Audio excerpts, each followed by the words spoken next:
Viewers എല്ലാവർക്കും ദിജോസ് വേൾഡിൻ്റെ പുതിയൊരു വീഡിയോയിലേക്ക് സ്വാഗതം.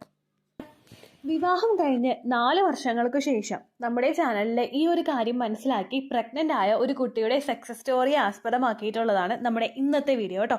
ഒരുപാട് സ്ത്രീകൾ പ്രഗ്നൻസി ട്രൈ ചെയ്യുന്ന സമയത്ത് മസ്റ്റായിട്ട് ശ്രദ്ധിക്കേണ്ട ഒരു കാര്യത്തിനെ പറ്റിയിട്ടും ഫോളോ ചെയ്യേണ്ട ടിപ്സിനെ പറ്റി മുഴുവനായിട്ടും ഇൻക്ലൂഡഡ് ആക്കിയിട്ടുള്ളതാണ് ഇന്നത്തെ വീഡിയോ. അപ്പോൾ നിങ്ങൾ ഈ വീഡിയോ ഫുള്ളായിട്ട് കാണുക. നിങ്ങൾക്കും ഈ ഒരു വ്യത്യാസം ഉണ്ടെങ്കിൽ ഈ പറഞ്ഞ ടിപ്സ് ഫോളോ ചെയ്യാനായിട്ട് നിങ്ങൾ പ്രത്യേകം ശ്രദ്ധിക്കുക കേട്ടോ.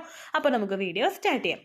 ഈ കുട്ടിക്ക് ഇവിടെ പ്രഗ്നൻസി പോസിറ്റീവ് ആവുന്നതിന് മുൻപായിട്ട് ഒരുപാട് നാളുകൾ പ്രഗ്നൻസി ട്രൈ ചെയ്തിട്ടുണ്ട്. ഈ ട്രൈ ചെയ്യുന്ന സമയത്തൊക്കെ ഓവുലേഷൻ ട്രാക്ക് ചെയ്യാനായിട്ട് പറ്റിയിട്ടുണ്ട്. പക്ഷേ സൈക്കിൾ ഭയങ്കര ഷോർട്ടായിട്ട് പോവുകയായിരുന്നു. അതായത് ചില മാസങ്ങളിൽ നല്ലതുപോലെ കുറഞ്ഞു സൈക്കിൾ പോവുക. കണ്ടിന്യൂസ് ആയിട്ട് ഇങ്ങനെ വ്യത്യാസങ്ങൾ വന്നു തുടങ്ങിയപ്പോഴേക്കും കുറച്ച് കഴിഞ്ഞിട്ട് ഓവുലേഷനും ട്രാക്ക് ചെയ്യാൻ പറ്റാത്തൊരു സിറ്റുവേഷനിലോട്ട് എത്തി. അപ്പോൾ നമ്മുടെ ചാനലിൽ ഒരുപാട് വീഡിയോസ് ഉണ്ട് പ്രൊജസ്ട്രോൺ ഹോർമോണിനെ പറ്റിയിട്ട്. അങ്ങനെ പ്രൊജസ്ട്രോണിന്റെ ഇമ്പോർട്ടൻസ് എന്താണെന്ന് മനസ്സിലാക്കിയപ്പോൾ ലോ പ്രൊജസ്ട്രോണിന്റെ ഡെഫിഷ്യൻസീസും അതുപോലെ സിംറ്റംസും ഒക്കെ കണ്ടു തുടങ്ങിയപ്പോഴാണ് ഇതിനെ പറ്റിയുള്ള കൂടുതൽ കാര്യങ്ങൾ ചിന്തിച്ചതും ട്രീറ്റ്മെന്റ് എടുത്തതും പ്രഗ്നന്റ് ആകാനായിട്ട് സാധിച്ചത് കേട്ടോ.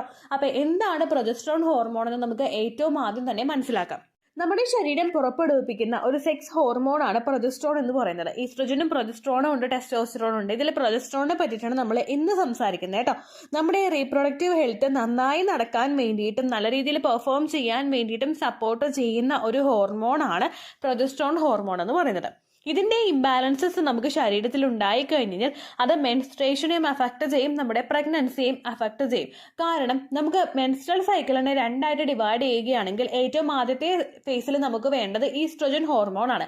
ഇത് അണ്ടം വളർന്ന് മൂപ്പെത്തി പൊട്ടാനായിട്ട് സഹായിക്കുമ്പോഴേക്കും നമ്മുടെ പ്രൊജസ്ട്രോൺ ഹോർമോൺ ആണ് എൻഡോമെട്രിയൽ ലൈനിങ് തിക്നെസ് ആകാൻ വേണ്ടിയിട്ട് സഹായിക്കുന്നതും പ്രഗ്നൻസി ആയ ഫെർട്ടിലൈസ്ഡ് ആയിട്ടുള്ള എംബ്രിയോ സർവൈവ് ചെയ്ത് മുൻപോട്ടേക്ക് പോകാൻ വേണ്ടിയിട്ടുള്ള ഒരു കപ്പാസിറ്റി അതിന് കൊടുക്കുന്നത്.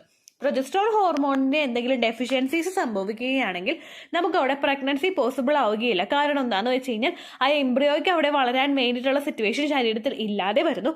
അതുപോലെ തന്നെ എൻഡോമെട്രിയൽ ലൈനിങ് പെട്ടെന്ന് തന്നെ ഷെഡായിട്ട് പീരിയഡ്സ് ഉണ്ടാകുന്നതിനും അത് കാരണമാകുന്നുണ്ട് കേട്ടോ. ഈ പ്രൊജസ്ട്രോൺ ഹോർമോൺ നമ്മുടെ ശരീരത്തിൽ തരുന്ന ഗുണങ്ങൾ ഏതൊക്കെയാണെന്ന് നമുക്ക് ഏറ്റവും ആദ്യം നോക്കാം. എൻഡോമെട്രിയൽ ലൈനിങ് തിക്കൺ ആകാൻ വേണ്ടിയിട്ട് സഹായിക്കുന്നത് പ്രൊജസ്ട്രോൺ ഹോർമോൺ ആണ്. നമ്മുടെ മെൻസ്ട്രൽ സൈക്കിൾ റെഗുലേറ്റ് ചെയ്യാൻ വേണ്ടിയിട്ട് ഇത് സഹായിക്കുന്നു. മെൻസ്ട്രൽ ബ്ലീഡിംഗ് റെഗുലേറ്റ് ചെയ്യാൻ വേണ്ടിയിട്ട് സഹായിക്കുന്നു. ഹെവി ഫ്ലോ ഒന്നും ഇല്ലാതെ ഫ്ലോ നോർമലൈസ് ചെയ്ത് കൊണ്ടുപോകാൻ വേണ്ടിയിട്ട് സഹായിക്കുന്നു. അതുപോലെ തന്നെ നമ്മുടെ പ്രഗ്നൻസി ആയി കഴിഞ്ഞാൽ അത് സർവൈവ് ചെയ്ത് മുൻപോട്ടേക്ക് പോകുന്നതിന് വേണ്ടിയിട്ട് സപ്പോർട്ട് ചെയ്യുന്നു. തൈറോയിഡിന്റെ ഫംഗ്ഷൻ പ്രോപ്പറായിട്ട് നടക്കുന്നതിന് സപ്പോർട്ട് നൽകുന്നു. നമ്മുടെ മൂഡൊക്കെ റെഗുലേറ്റ് ചെയ്യുന്നതിന് വേണ്ടിയിട്ട് സഹായിക്കുന്നു. പ്രൊജസ്ട്രോണിന്റെ ഡെഫിഷ്യൻസീസ് ഉണ്ടാകുമ്പോഴും അതുപോലെ ഭയങ്കര ഹൈലി പ്രൊജസ്ട്രോൺ പോകുമ്പോഴും ഒക്കെയാണ് പലർക്കും ഇത്തരത്തിലെ മൂഡ് സിങ്സ് ഉണ്ടാകുന്നതൊക്കെ ചെയ്യുന്നത് കേട്ടോ. അതെല്ലാം ഒന്ന് നോർമലൈസ് ചെയ്യാൻ വേണ്ടിയിട്ട് നമ്മളെ സഹായിക്കുന്നത് ഈ ഒരു പ്രൊജസ്ട്രോൺ ഹോർമോൺ ആണ്. തുടക്കത്തിലേ പറഞ്ഞതുപോലെ നമ്മുടെ 2 ഫേസിൽ നമുക്ക് 2 ഹോർമോൺസ് വേണം. ഇതിന് 2 ഒരു ബാലൻസിലാണ് മുൻപോട്ടേക്ക് പോകുന്നത്. ഏതെങ്കിലും ഒന്ന് നമുക്ക് അവിടെ കുറഞ്ഞു പോവുകയാണെങ്കിൽ മറ്റേത് കൂടാനായിട്ട് കാരണമാകും. പ്രൊജസ്ട്രോൺ ഹോർമോൺ കൂടിക്കഴിഞ്ഞാൽ അതുമായിട്ട് ബന്ധപ്പെട്ടിട്ടുള്ള സൈഡ് എഫക്ട്സ് നമുക്കുണ്ടാകും. അതും ഫെർട്ടിലിറ്റിയെ അഫക്ട് ചെയ്യും. നമുക്ക് ഭാവിയിൽ പ്രഗ്നൻസി ഒരുപാട് നീണ്ടു പോകുന്നതിനും ഇത് കാരണമാകുന്നുണ്ട് കേട്ടോ. അങ്ങനെ നമുക്കൊരു ഇംബാലൻസസ് ഉണ്ടാവുകയാണെങ്കിൽ ശരീരത്തിൽ അമിതമായിട്ട് വെയിറ്റ് കൂടുന്നതിനും മെൻസ്ട്രൽ സൈക്കിള് ഹെവി ആയിട്ടുള്ള ബ്ലീഡിംഗ് ഉണ്ടാകുന്നതിനും നമ്മുടെ സെക്സ് ഡ്രൈവ് കുറഞ്ഞു പോകുന്നതിനും പിത്താശയ സംബന്ധമായിട്ട് രോഗങ്ങളൊക്കെ നമുക്ക് ഉണ്ടാകുന്നതിനും അത് കാരണമാകുന്നുണ്ട് കേട്ടോ. പ്രഗ്നൻസി ട്രൈ ചെയ്യുന്ന സമയത്ത് പ്രൊജസ്ട്രോൺ ഹോർമോൺ നമുക്ക് ശരീരത്തിൽ ലോ ആയി പോവുകയാണെങ്കിൽ എൻഡോമെട്രിയൽ ലൈനിങ് തിക്കണാകാത്തതോടൊപ്പം നമ്മുടെ എക്ടോപിക് പ്രഗ്നൻസി ഉണ്ടാവാനായിട്ട് ചാൻസ് ഉണ്ടാകുന്നു. മിസ്കാരേജ് ഉണ്ടാവാനായിട്ടുള്ള ചാൻസസും കൂടുന്നു. എക്ടോപിക് പ്രഗ്നൻസി എപ്പോഴും ഉണ്ടാകുന്നത് നമ്മുടെ ഫെർട്ടിലൈസ്ഡ് ആയിട്ടുള്ള എഗ് ഫലോപ്പിയൻ ട്യൂബിൽ ഇംപ്ലാന്റ് ആകുന്ന സമയത്താണ്. കാരണം അതിന് സർവൈവ് ചെയ്ത് മുൻപോട്ടേക്ക് പോകാൻ പാകത്തിന് ഹോർമോൺസ് ശരീരത്തിൽ ഇല്ലാതെ വന്നു കഴിയുമ്പോഴാണ് ഇംപ്ലാന്റേഷൻ നമ്മുടെ ഫലോപ്പിയൻ ട്യൂബിൽ ഉണ്ടാകുന്നത്. ഈ ട്യൂബിൽ ഉണ്ടാകുന്ന ഇംപ്ലാന്റേഷൻ നമ്മൾ നേരത്തെ കണ്ടുപിടിച്ചിട്ടില്ല എങ്കിൽ നമുക്ക് ട്യൂബ് റപ്ചർ ആയി പോകുന്നതിനും നമ്മുടെ ലൈഫിന് തന്നെ ഒരു ത്രെട്ടായി മാറുന്നതിനും അത് കാരണമാകും കേട്ടോ. അതുപോലെ തന്നെ നിങ്ങൾക്ക് പ്രഗ്നൻസി ആയിട്ടുണ്ടെങ്കിലും നമ്മൾ പ്രഗ്നൻസിയുടെ തുടക്കകാലത്തിൽ പ്രൊജസ്ട്രോൺ ഹോർമോൺ ശരീരത്തിൽ കൃത്യമായിട്ട് ഇല്ല എങ്കിൽ അതിന്റെ ഭാഗമായിട്ട് നമുക്ക് മിസ്കാരേജ് ഉണ്ടാകും. കുറച്ചും കൂടെ മുൻപോട്ടേക്ക് പോകുമ്പോഴാണ് നമ്മളിത് അറിയുന്നതെങ്കിൽ ഇഞ്ചക്ഷൻ എടുത്തു കഴിഞ്ഞാലോ അല്ലെങ്കിൽ മെഡിസിൻസ് എടുത്തു കഴിഞ്ഞാലോ നമ്മൾ റെസ്റ്റ് എടുക്കുമ്പോഴോ പ്രൊജസ്ട്രോൺ ഇൻക്രീസ് ചെയ്യാൻ സഹായിക്കുന്ന ഫുഡ് കഴിക്കുമ്പോഴോ നമുക്കിത് പോകാം. പക്ഷേ ഇംപ്ലാന്റേഷൻ കഴിഞ്ഞിട്ട് വളരെ വെരി നെക്സ്റ്റ് ഡേ തന്നെ നമുക്ക് പ്രൊജസ്ട്രോൺ ശരീരത്തിൽ സപ്പോർട്ട് ചെയ്യാനും പാകത്തിന് ഇല്ലെങ്കിൽ നമ്മൾ പോലും അറിയാതെ റെക്കറന്റ് ആയിട്ട് നമുക്ക് മിസ്കാരേജ് ഉണ്ടാകുന്നതിനും അത് കാരണമാകും കേട്ടോ. ഇനി ലോ പ്രൊജസ്ട്രോണിന്റെ ലക്ഷണങ്ങൾ ഈ കുട്ടിക്ക് ഉണ്ടായതുപോലുള്ള ലക്ഷണങ്ങൾ നിങ്ങൾക്കുണ്ടോ എന്ന് ഏറ്റവും ആദ്യം നമുക്ക് നോക്കാം. ഏറ്റവും ആദ്യത്തെ ലക്ഷണം എന്ന് പറയുന്നത് വെയിറ്റ് ഗെയിൻ ആണ്. നമ്മളിപ്പോൾ ഭക്ഷണം കഴിച്ചില്ലെങ്കിൽ വണ്ണം വെക്കുന്ന ഒരുപാട് പേരില്ലേ, അങ്ങനെ വണ്ണം വെക്കുന്നത് ഒരിക്കലും അവൾ കഴിക്കുന്ന ഭക്ഷണം കൊണ്ടല്ല, മറിച്ച് ഹോർമോൺസിന്റെ ഇംബാലൻസസ് കൊണ്ടാണ്. അപ്പോൾ നമുക്ക് ഇത്തരത്തിലുള്ള ലക്ഷണങ്ങൾ കാണുകയാണെങ്കിൽ നിങ്ങൾ കഴിക്കുന്നത് ഭക്ഷണത്തിനേക്കാൾ, അതായത് കുറവ് കഴിച്ചാലും നിങ്ങൾക്ക് കൂടുതലായിട്ട് വണ്ണം വെക്കുന്നത് പോലെ ഉണ്ടാവും കേട്ടോ. അടുത്തൊരു ബുദ്ധിമുട്ടാണ് നമുക്ക് ബ്ലോട്ടിംഗ് ഉണ്ടാവുക. പ്രഗ്നൻസി പോസിറ്റീവ് ആകുന്ന സമയത്ത് നമുക്ക് പലർക്കും ബ്ലോട്ടിംഗ് ഉണ്ടാവുന്നുണ്ട്. അത് പ്രൊജസ്ട്രോൺ ഹോർമോണിന്റെ ഇൻക്രീസ് മൂലമാണെങ്കിൽ, ഇത് പ്രൊജസ്ട്രോൺ ഹോർമോൺ ലോ ആയി പോകുന്നത് കൊണ്ടാണ് നമുക്ക് ശരീരത്തിലെ വയർ എപ്പോഴും ഹെവി ആയിട്ട് നിൽക്കുന്നത് പോലുള്ള ബുദ്ധിമുട്ടൊക്കെ അനുഭവപ്പെടാനായിട്ട് ചാൻസ് ഉണ്ട് കേട്ടോ. അടുത്ത ബുദ്ധിമുട്ട് നമ്മുടെ ശരീരം ഭയങ്കരമായിട്ട് ചൂടാകുന്നത് പോലെ നമുക്ക് തോന്നും. അതായത് നമുക്ക് ടെമ്പറേച്ചർ ഉണ്ടാവില്ല, പക്ഷെ എപ്പോഴും ഭയങ്കര ചൂട്, വേർപ്പ്, അങ്ങനെയുള്ള സിറ്റുവേഷൻ നമുക്ക് ഉണ്ടാവാനായിട്ട് ചാൻസ് ഉണ്ട് കേട്ടോ. കാലാവസ്ഥപരമായിട്ട് മറ്റൊരു തരത്തിലുള്ള മാറ്റങ്ങളും ഇല്ല എങ്കിലും, നിങ്ങൾ ഒരുപാട് ദേഹം അനങ്ങിയിട്ടുള്ള ജോലികൾ ചെയ്തിട്ടില്ലെങ്കിലും കണ്ടിന്യൂസ് ആയിട്ട് നിങ്ങൾക്ക് ഹോട്ട് ഫ്ലാഷസ് ഉണ്ടാകുന്നുണ്ടെങ്കിൽ, ശരീരം ഭയങ്കര ചൂടാകുന്നുണ്ടെങ്കിൽ നിങ്ങൾ ഡോക്ടറെ കാണുന്ന ചെക്കപ്പ് നടത്തണം. എന്തെങ്കിലും ബുദ്ധിമുട്ടുകൾ നിങ്ങൾക്ക് ഉണ്ടോ എന്ന് മനസ്സിലാക്കണം കേട്ടോ. അടുത്തൊരു ബുദ്ധിമുട്ടെന്ന് പറയുന്നത് നമുക്ക് ഉറക്കക്കുറവ് ഉണ്ടാവുകയാണ്. ഉച്ച സമയത്ത് ഉറങ്ങിക്കഴിഞ്ഞാലോ അല്ലെങ്കിൽ ഇടനേരങ്ങളിൽ ഉറങ്ങിക്കഴിഞ്ഞാലോ ആണ് പലർക്കും രാത്രി ഉറക്കക്കുറവ് ഉണ്ടാവുന്നത്. എന്നാൽ അങ്ങനെയുള്ള ഒരു ലക്ഷണവും ഇല്ലാതെ നമുക്ക് കണ്ടിന്യൂസ് ആയിട്ട് രാത്രി ഉറങ്ങാൻ പറ്റാത്ത തരത്തിൽ ബുദ്ധിമുട്ടുണ്ടാകുന്നുണ്ടെങ്കിൽ അതും മറ്റേതെങ്കിലും ഹോർമോണൽ ഇംബാലൻസസ് ശരീരത്തിൽ ഉണ്ടാകുന്നത് കൊണ്ടാണ്. അപ്പോൾ അങ്ങനെയുള്ള ബുദ്ധിമുട്ടുണ്ടെങ്കിലും നിങ്ങളത് മനസ്സിലാക്കണം കേട്ടോ. അടുത്തൊരു പ്രശ്നം എന്ന് പറയുന്നത് മൂഡ് സ്വിങ്സ് ആണ്. ഒപ്പം തന്നെ നമുക്ക് ആൻസൈറ്റി ഉണ്ടാകും. പെട്ടെന്ന് നമുക്ക് ദേഷ്യം വരിക, നമ്മൾ കരയുക, അങ്ങനെയുള്ള മാറ്റങ്ങൾ നമുക്ക് കണ്ടിന്യൂസ് ആയിട്ട് ഉണ്ടാകുന്നുണ്ടെങ്കിൽ അതും ഇതുപോലെ പ്രൊജസ്ട്രോൺ ഹോർമോൺ കുറയുന്നത് കൊണ്ടായിരിക്കും കേട്ടോ. അടുത്തത് നമ്മുടെ ഫെർട്ടിലിറ്റിയെ ഇത് സാരമായിട്ട് തന്നെ അഫക്ട് ചെയ്യുന്നു. ഫെർട്ടിലിറ്റി അഫക്ട് ചെയ്യാന്ന് പറയുമ്പോഴേക്കും ഓവുലേഷൻ ഉണ്ടാവുന്നുണ്ട്, പക്ഷേ പ്രഗ്നൻസി കിട്ടുന്നില്ല. കണ്ടിന്യൂസ് ആയിട്ട് ഇതേ സിറ്റുവേഷൻ തന്നെ നമ്മൾ ഫേസ് ചെയ്യേണ്ടതായിട്ട് വരുന്നു. പ്രഗ്നൻസി സപ്പോർട്ട് ചെയ്യാൻ പാകത്തിനുള്ള കാര്യങ്ങൾ ശരീരത്തിന് ഇല്ലെങ്കിൽ നമ്മൾ എന്തൊക്കെ ട്രീറ്റ്മെന്റുകൾ എടുത്തു കഴിഞ്ഞാലും ഇതിനെ സപ്പോർട്ട് ചെയ്ത് കൊടുക്കാൻ നമുക്ക് സാധിക്കുന്നില്ലെങ്കിൽ പ്രഗ്നൻസി നീണ്ടു പോകാനായിട്ട് ചാൻസ് ഉണ്ട് കേട്ടോ. അടുത്തത് നമുക്ക് പ്രിമെൻസ്ട്രൽ സിംറ്റംസ് ഭയങ്കര കൂടുതലായിട്ട് അനുഭവപ്പെടുന്നു. പ്രിമെൻസ്ട്രൽ സിംറ്റംസ് എപ്പോഴും ഉണ്ടാകുന്നത് ഈ പ്രൊജസ്ട്രോൺ ഹോർമോണിലുള്ള വ്യത്യാസങ്ങൾ കൊണ്ടാണ്.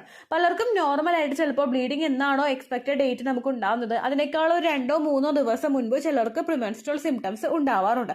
മുഖത്ത് കുരുക്കളായിട്ടോ കയ്യിലോ കാലിലോ വേദനയായിട്ടോ അങ്ങനെയുള്ള ലക്ഷണങ്ങളൊക്കെ ആയിട്ടാണ് പലർക്കും ഇത് വരുന്നത്.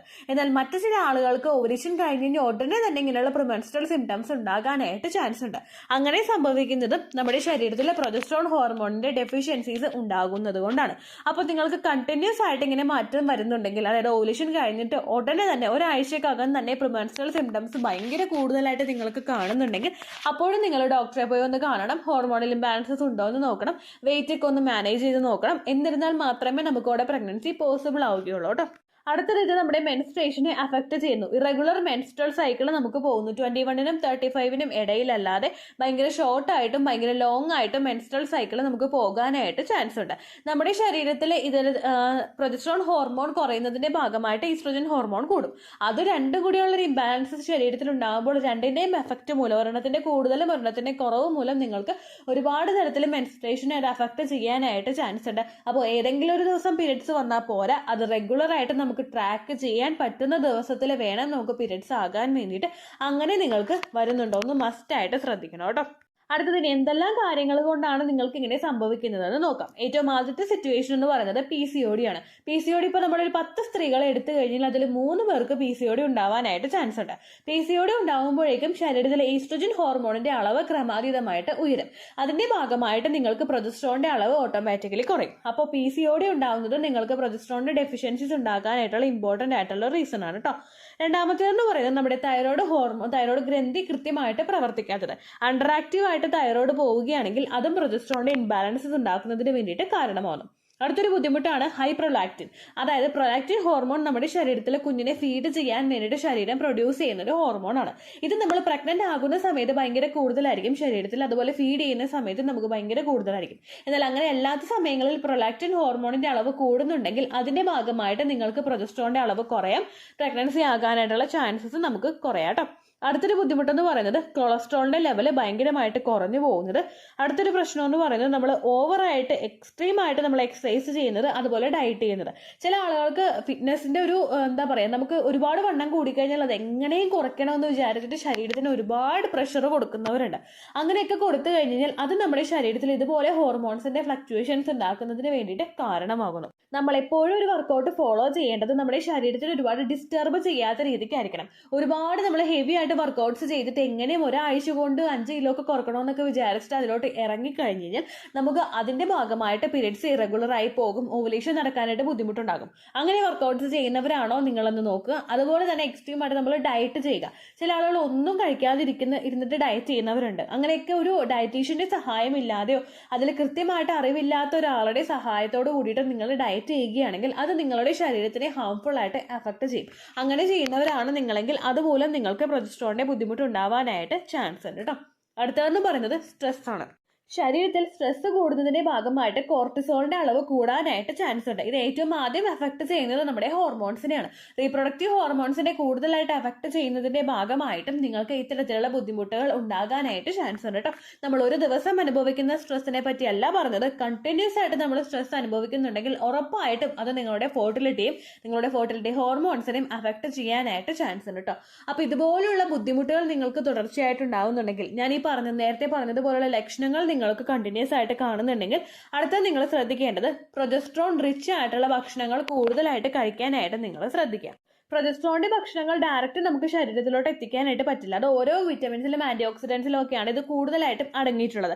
അപ്പോൾ അതിന് വേണ്ടിയിട്ട് നിങ്ങൾ സിട്രസ് ഫ്രൂട്ട്സ് നന്നായിട്ട് കഴിക്കുക. മുസമ്പി കഴിക്കുക, ഓറഞ്ച് കഴിക്കുക, അതുപോലെ നെല്ലിക്ക, ഇതൊക്കെ കഴിക്കുന്നത് നല്ലതാണ്. അതുപോലെ സ്ട്രോബെറീസ് കഴിക്കുക, പംകിൻ സീഡ് കഴിക്കുക. നമ്മുടെ മത്തൻ കുരുവില് സീഡ് സൈക്ലിംഗ് ചെയ്യുന്നവർക്ക് അതിനനുസരിച്ച് ബെനിഫിറ്റ് കിട്ടും. അല്ലാതെ ഒരു പംകിൻ സീഡായിട്ട് മാത്രം എടുക്കാനായിട്ട് ശ്രദ്ധിക്കുക കേട്ടോ. പിന്നെ നമ്മുടെ നട്ട്സിൽ കാഷ്യൂനട്ട് എടുക്കുന്നത് നല്ലതാണ്. അതുപോലെ പയറുവർഗ്ഗങ്ങളിൽ ചിക്ക് പീസ്, നമ്മുടെ വെള്ളക്കടല എടുക്കുന്നത് നല്ലതാണ്. ഫ്ലാക്സ് സീഡ് നല്ലതാണ്. വാൾനട്ട് നല്ലതാണ്. ബ്രക്കോളി, കോളിഫ്ലവർ, അതുപോലെ തന്നെ നമ്മൾ മറ്റുള്ള ഹെൽത്തി ആയിട്ടുള്ള ഭക്ഷണങ്ങൾ കഴിക്കാനായിട്ട് ശ്രദ്ധിക്കുക. മോഡറേറ്റ് ആയിട്ട് നമ്മൾ എക്സസൈസ് ചെയ്യുക. അതായത് നമ്മുടെ ശരീരത്തിന് എങ്ങനെയെങ്കിലും നമ്മളൊന്ന് ആക്റ്റീവ് ആക്കണം. അതൊരിക്കലും ശരീരത്തിനെ ഡിസ്റ്റർബ് ചെയ്തുകൊണ്ടായിരിക്കരുത്. മോഡറേറ്റ് ആയിട്ട് എക്സസൈസ് ചെയ്യുന്നതും നമ്മുടെ സ്ട്രെസ് റിഡ്യൂസ് ചെയ്യുന്നതും നമ്മുടെ ലൈഫ് സ്റ്റൈൽ ഹെൽത്തി ആയിട്ട് കൊണ്ടുപോകുന്നതും പ്രൊജസ്ട്രോണിന്റെ അളവിനെ നോർമലൈസ് ചെയ്യാൻ വേണ്ടിയിട്ട് നിങ്ങളെ സഹായിക്കുന്നു. പിന്നെ ഞാൻ ഈ പറയുന്ന ലക്ഷണങ്ങൾ നിങ്ങൾക്ക് കണ്ടിന്യൂസ് ആയിട്ട് വരുന്നുണ്ടെങ്കിൽ ഇത്തരത്തിലുള്ള ഭക്ഷണങ്ങൾ മാത്രം നിങ്ങൾ കഴിച്ചിരിക്കേണ്ട. ഡോക്ടറെ കണ്ടിട്ട് അത് ഒരു വാലിഡ് ആയിട്ടുള്ള കാര്യമാണോ, അങ്ങനെ നിങ്ങൾക്ക് കുറയുന്നുണ്ടോ എന്നും കൂടി നിങ്ങൾ കൃത്യമായിട്ട് മനസ്സിലാക്കണം കേട്ടോ. അപ്പോൾ ഈ ഒരു ബുദ്ധിമുട്ട് ശരീരത്തിൽ വന്നപ്പോഴേക്കും അത് നേരത്തെ തന്നെ കണ്ടുപിടിച്ച് മനസ്സിലാക്കി ഇതുപോലുള്ള ടിപ്സും ട്രീറ്റ്മെന്റും ഒക്കെ എടുത്തപ്പോഴേക്കും ഈ കുട്ടിക്ക് പ്രഗ്നന്റ് ആകാനായിട്ട് സാധിച്ചു. അതുപോലെ നിങ്ങളുടെ ശരീരത്തിലെ ഓരോ മാറ്റങ്ങളും നിങ്ങൾ കൃത്യമായിട്ട് റെക്കഗ്നൈസ് ചെയ്ത് കഴിഞ്ഞാൽ എളുപ്പത്തിൽ നിങ്ങൾക്ക് കൺസീവ് ചെയ്യാനായിട്ട് അത് സഹായിക്കും കേട്ടോ. ഇത്രയേ ഉള്ളൂ വീഡിയോ. യൂസ്ഫുൾ ആയി കാണുമെന്ന് വിശ്വസിക്കുന്നു. യൂസ്ഫുൾ ആവുന്നുണ്ടെങ്കിൽ ലൈക്ക് ചെയ്യുക, ഫ്രണ്ട്സിനൊക്കെ ഷെയർ ചെയ്ത് കൊടുക്കുക കേട്ടോ. എന്തെങ്കിലും സംശയം ഉണ്ടെങ്കിൽ നിങ്ങൾ കമൻസിൽ ചോദിക്കുക. പണ്ടത്തെ വീഡിയോയ്ക്ക് കമൻസ് ഇടുന്നവർക്ക് റിപ്ലൈ ലഭിക്കുന്നില്ലെങ്കിൽ ലേറ്റസ്റ്റ് ആയിട്ട് ഞാൻ ഏത് വീഡിയോ ആണോ അപ്ലോഡ് ചെയ്യുന്നത് അതിന് താഴെ കമൻറ്റ് ഒന്ന് കോപ്പി പേസ്റ്റ് ചെയ്യാനായിട്ട് ശ്രദ്ധിക്കുക കേട്ടോ. അതുപോലെ ഓവുലേഷൻ ഡേറ്റ് കാൽക്കുലേറ്റ് ചെയ്ത് തരാനായിട്ട് റിക്വസ്റ്റ് ചെയ്യുന്ന ആളുകൾ എത്രയാണോ സൈക്കിൾ ലെങ്ത് അത് മെൻഷൻ ചെയ്യാനായിട്ട് ശ്രദ്ധിക്കുക.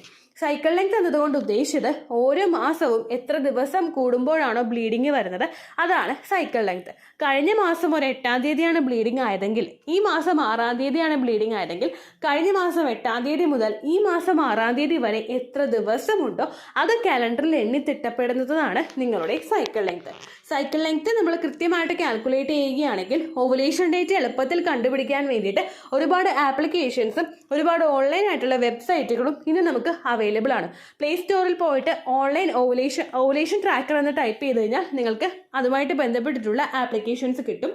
അത് പറ്റുന്നില്ല എങ്കിൽ ഗൂഗിളിൽ പോയിട്ട് ഓൺലൈൻ ഓവുലേഷൻ കാൽക്കുലേറ്റർ എന്ന് ടൈപ്പ് ചെയ്ത് കഴിഞ്ഞാൽ അതുമായിട്ട് ബന്ധപ്പെട്ടിട്ടുള്ള വെബ്സൈറ്റുകൾ നിങ്ങൾക്ക് കിട്ടും. അതിൽ നിങ്ങളുടെ ലാസ്റ്റ് മന്തിലെ മെൻസ്ട്രേഷൻ്റെ ഡേറ്റും ഒപ്പം ഞാൻ ഈ പറഞ്ഞ രീതിക്ക് നിങ്ങൾ കാൽക്കുലേറ്റ് ചെയ്യുന്ന സൈക്കിൾ ലെങ്ത്തും എൻ്റർ ചെയ്ത് കൊടുക്കുകയാണെങ്കിൽ നിങ്ങൾക്ക് കൃത്യമായിട്ട് ഓവുലേഷൻ ഡേറ്റ് കണ്ടുപിടിക്കാനായിട്ട് സാധിക്കും. ഫെർട്ടൈൽ ടൈം പീരീഡും നിങ്ങൾക്ക് കിട്ടും. അതായത് എത്ര ദിവസം മുതൽ കോൺടാക്ട് ചെയ്ത് തുടങ്ങിക്കഴിഞ്ഞാൽ നിങ്ങൾ പ്രഗ്നൻ്റ് ആകും എന്നുള്ളൊരു ഡേറ്റും നിങ്ങൾക്ക് പ്രോപ്പറായിട്ട് കിട്ടും കേട്ടോ. ഇത് കാൽക്കുലേറ്റ് ചെയ്യുന്ന സമയത്ത് സൈക്കിൾ ലെങ്ത് കാൽക്കുലേറ്റ് ചെയ്യുന്ന സമയത്ത് നിങ്ങളുടെ ആ ഒരു കലണ്ടറിൽ നോക്കി തന്നെ നിങ്ങൾ കാൽക്കുലേറ്റ് ചെയ്യുക. പല മാസങ്ങളിലും 30-31 ദിവസമുണ്ട്. അതുകൊണ്ടാണ് അങ്ങനെ പറഞ്ഞത്. ഒപ്പം നിങ്ങൾക്ക് ബ്ലീഡിങ് തുടങ്ങിയ ദിവസത്തിന് വേണം നിങ്ങൾ ഡേ 1 ആയിട്ട് എടുക്കാൻ വേണ്ടിയിട്ട്. സ്പോട്ടിങ് തുടങ്ങിയ ദിവസത്തിനെ, അതായത് ചെറുതായിട്ട് ഡിസ്ചാർജ് പോയി തുടങ്ങിയ ദിവസത്തിനെ നിങ്ങൾ കൺസിഡർ ചെയ്യേണ്ട ആവശ്യം ഇല്ല കേട്ടോ. അപ്പോൾ ഇത്രയേ ഉള്ളൂ വീഡിയോ. അടുത്തൊരു വീഡിയോ ആയിട്ട് നമുക്ക് വീണ്ടും കാണാം. ബൈ.